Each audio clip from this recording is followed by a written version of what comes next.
Assalamualaikum warahmatullahi wabarakatuh. Perkenalkan, saya Lintang Tes Syahyani dengan NIM 10202408. Di sini saya akan menyelesaikan tugas UTS video lisan matkul negosiasi. Nah, hal pertama yang saya pelajari dari matkul negosiasi ini adalah pengertiannya. Negosiasi ini itu proses pengambilan keputusan antara dua atau lebih pihak untuk mencapai kesepakatan atas kepentingan yang berbeda. Adapun tujuan dari negosiasi ini yaitu yang pertama menyepakati ke pembagian sumber daya, menciptakan sesuatu yang baru, dan yang terakhir ini untuk menyelesaikan konflik. Kemudian negosiasi ini juga seringkali memerlukan konsesi atau penyesuaian yang dilakukan oleh satu pihak untuk mendekati kesepakatan. Kemudian juga negosiasi punya peran alternatif yaitu BATNA, Best Alternative to Negotiation of Agreement. Nah, BATNA ini mempengaruhi kekuatan negosiasi, menentukan kapan atau menyetujui atau menolak kesepakatan. Nah, saya juga belajar tawar-menawar distributif dan integratif. Kalau misalnya tawar-menawar distributif itu untuk menghasilkan keuntungan dari sumber daya yang terbatas, terus bersifat menang kalah atau win-lose solution. Kalau misalnya integratif itu untuk memenuhi kebutuhan kedua belah pihak tanpa mengorbankan salah satu pihak. Ini biasanya disebut win-win solution. Nah, integratif ini memiliki tantangan karena mereka harus menang, sama-sama menang. Nah, kesulitannya yang itu sikap kompetitif pihak untuk mencapai solusi bersama. Maka dari itu kita harus menumbuhkan rasa percaya untuk menciptakan arus informasi yang terbuka. Di sini juga kita memerlukan manajemen konflik untuk fokus pada pemecahan masalah daripada memenangkan argumen. Di negosiasi ini kita harus mementingkan etika. Jadi etika ini itu standar sosial untuk menentukan benar atau salah dalam situasi tertentu.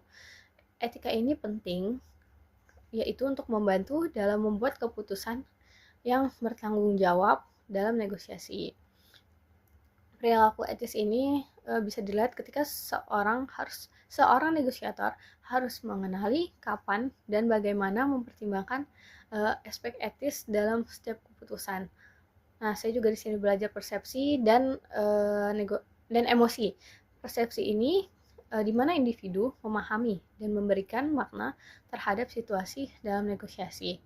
Kalau emosi ini itu mempengaruhi bagaimana negosiator memandang dan merespon situasi.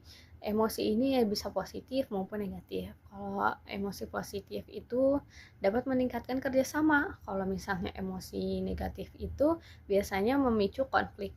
Oh iya, di negosiasi ini pasti kita memerlukan adanya komunikasi, penyampaian pesan. Nah, pesannya itu bisa dilakukan secara verbal maupun non-verbal. Kalau misalnya verbal itu melalui ucapan. Kalau misalnya non-verbal itu biasanya mimik muka, gerak tubuh maupun nada nada suara. Jadi ketika saya ngomong, mata saya ataupun muka saya terlihat marah. Nah, muka saya yang terlihat marah itu sebagai pesan nonverbal. Jadi nonverbal ini sebagai pendukung dari pesan verbal. Nah, komunikasi verbal juga harus menggunakan bahasa yang baik supaya dapat negosiasi pihak itu bisa bisa menerima maksud pesannya itu apa. Terus juga di negosiasi ini kita memerlukan kekuasaan atau kekuatan ini untuk mempengaruhi keputusan dan hasil. Nah, ketika sudah selesai negosiasi pasti kita harus udah tercapai keadilan.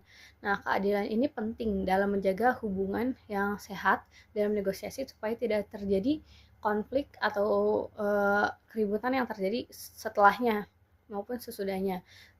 Dampak keadilan bagi negosiator yang merasa diperlakukan adil ini lebih cenderung mereka bersifat kooperatif dalam jangka panjang. Oke, sekian yang saya pelajari dari matkul negosiasi ini. Mohon maaf kurang lebihnya. Wassalamualaikum warahmatullahi wabarakatuh.